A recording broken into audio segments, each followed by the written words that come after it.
K açarını qapadıqda S1 kondensatorunun enerjisi necə dəyişər? Bu sual DİM-in model sualları arasındadır və imtahanlarda istifadə oluna bilər. Gəlin əvvəlcə biz vəziyyətə baxaq. Bizə lazımdır S1 kondensatorundakı enerjinin necə dəyişəcəyi.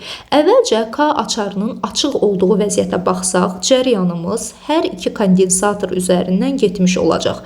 Görürük ki, burada ümumi gərginlik sabit olaraq verilib. Tutaq ki, sabit gərginliyimiz 40 volt olsun.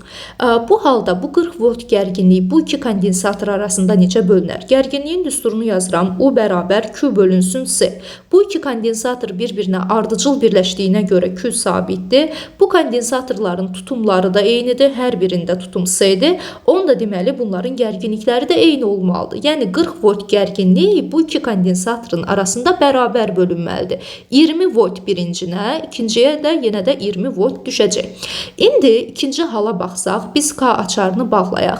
K açarını bağladığımız zaman cəryanın yolu dəyişəcək. Çünki cəryan görür ki, baxın bu hissədə, bu yolda heç bir müqavimət yoxdur. Yəni onun qarşısına heç bir cihaz çıxmır. Bu halda cəryan tam müqavimətsiz yol seçir. Yəni K açarı üzərindən gedərək yolunu tamamlamış olur. Bir sözlə S2 kondensatorunun üzərindən cəryan getmiş olmur. Yəni S2 kondensatorunun ümumi gərginliyi burada 0 volt olacaq. İndi bizdə əldə var ümumi 40 volt gərginlik, sabit 40 volt gərginlik.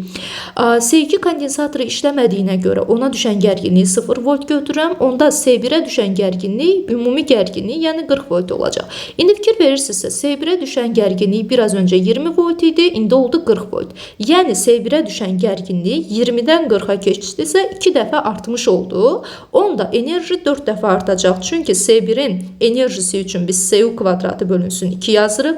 S1 kondensatorundakı tutum, yəni S tutumu dəyişməyib, amma S1-ə düşən gərginlik 2 dəfə artıb, onda 2-nin kvadratı 4 dəfə enerji artmış olacaq. Yəni sualın doğru cavabı 4 dəfə artar, Y variantı olmalıdır. Sağ olun, gələn izahlarda görüşərik.